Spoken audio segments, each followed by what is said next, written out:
We're about to examine an interview between CNN anchor Ralitza Vasileva and independent analyst from the West Bank, Diana Buttu.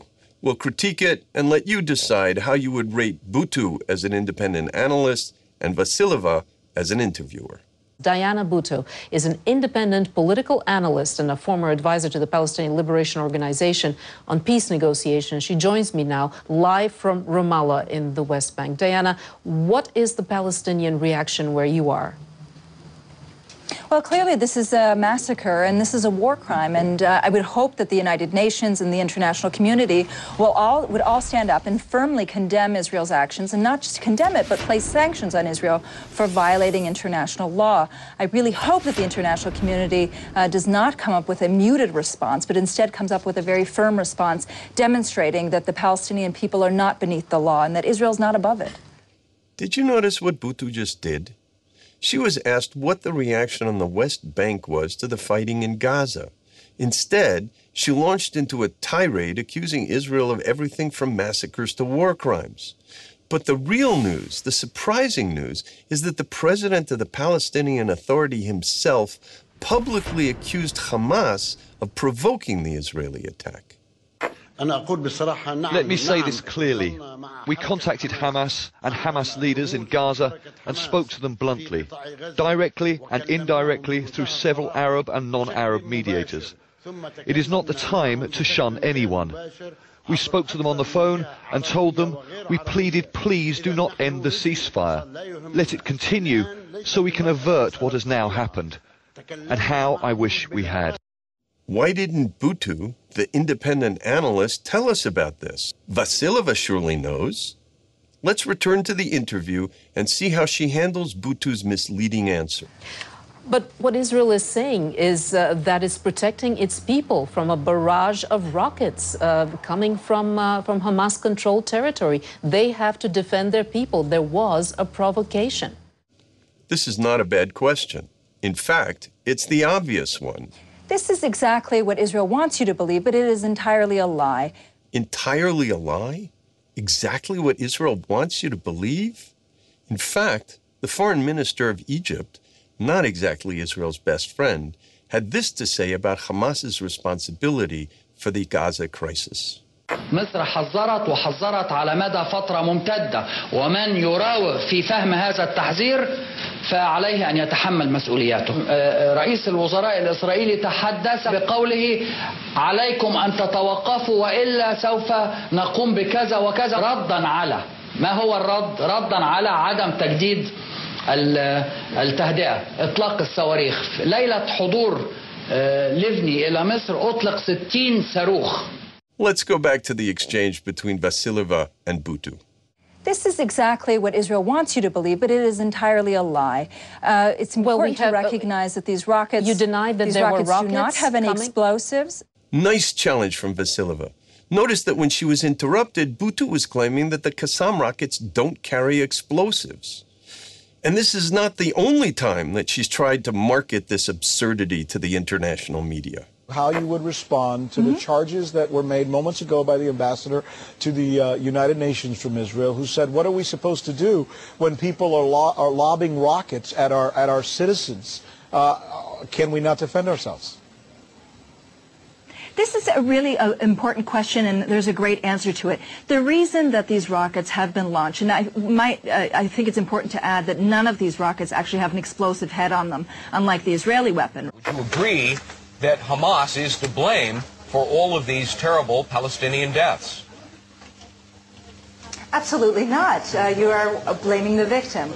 It has been proven time and again that even when Hamas does not fire a single rocket, and it's important to note that these rockets do not have explosive heads.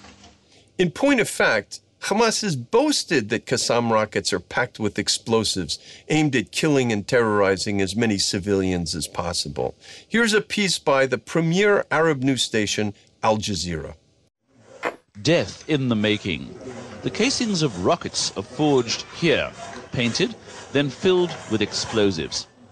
Making explosives for rockets is a special skill. The most effective way these men have is to use TNT, a high explosive crushed into a fine white powder. They too have their own rockets that can carry up to 4 kilograms of explosives. You denied that these there were rockets rockets do not have any coming? explosives. I don't deny that there were rockets coming, but I don't believe that that was the reason for it. Israel's been talking about a ground invasion into the Gaza Strip over the course of the past 3 years. So this is not the reason that they're entering. It's simply the excuse that they're entering. Israel has long wanted to do this to the Palestinian people. It's long wanted to demonstrate to the world that it can and will do whatever it wants. The rockets are simply a stated excuse, not the actual reason. Just an excuse? Then why was the president of Egypt, Mubarak, so concerned about the Qassams just a week before the outbreak of hostilities in a story that Vasilova herself covered? Israel's foreign minister says Hamas has become an obstacle to its own goal, the creation of a Palestinian state. Tzipi Livni is in Cairo meeting with Egyptian President Hosni Mubarak. The visit was initially meant to focus on possible extension of an Egyptian brokered truce that expired last week, but a surge in Palestinian rocket fire into Israel from Hamas-controlled Gaza has changed all of that. Hamas need to understand that our aspiration to live in peace doesn't mean that Israel is going to take this kind of situation any longer. Enough is enough. Has the Palestinian Authority been in contact with Hamas?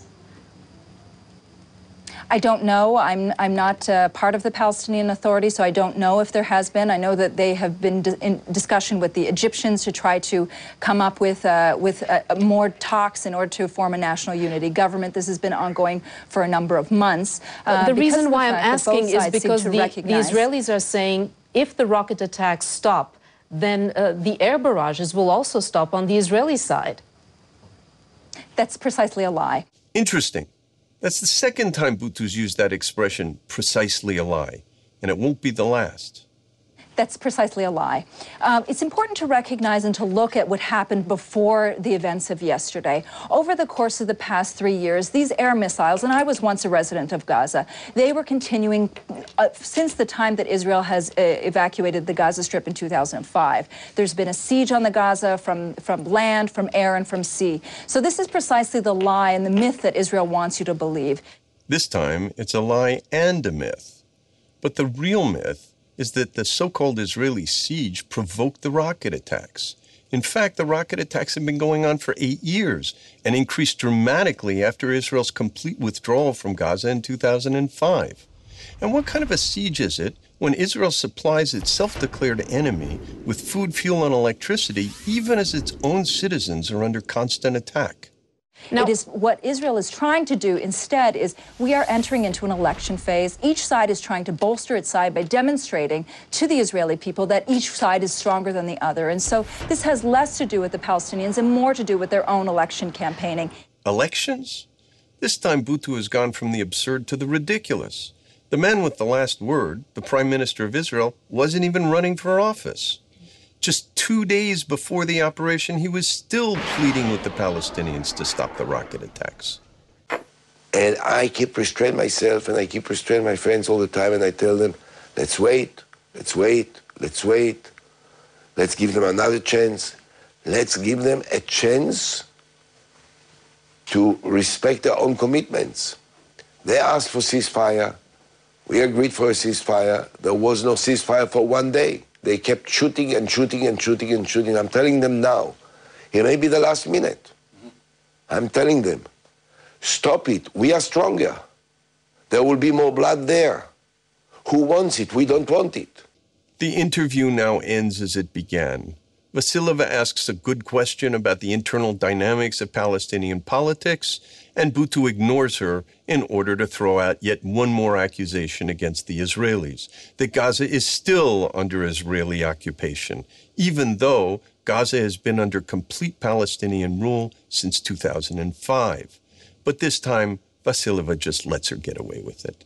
It's sad that it has to come at the expense of Palestinian lives. Now, the Palestinians are split between the administration in Gaza, led by Hamas, and the administration in the West Bank, where you are, led by the Palestinian Authority. I spoke with the foreign minister of Israel, Tzipi Livni, and asked her if what Israel is doing right now will backfire on moderates, on those who want to achieve peace with Israel. And she said that what Israel was doing right now was going to help the moderates. What are your thoughts on that? Tzipi Livni's head is in the sand. It's been proven time and again that violence only begets more violence, and that the long-term solution is for Israel to end its military occupation and to free the Palestinians. There has never been a people who've been denied their freedom who've sat by idly. And rather than going in and massacring Palestinians, the right step to do is for it to end its occupation and to allow the Palestinians to live freely. She's not doing anybody any favors right now. Diana Buttu, independent political analyst and former advisor to the PLO on peace negotiations with Israel. Thank you for speaking with us from Ramallah. Thank you. Tzipi Livni's head is in the sand? Why? Because she read the Hamas charter calling for the destruction of the state of Israel? Hamas leaders, Hamas actions, all indicate that for them, freedom is freedom to engage in a permanent war against Israel and every one of its citizens. Who is Diana Buttu kidding? And CNN, at least they could spare us the title, independent analyst. This is Richard Landis from The Second Draft.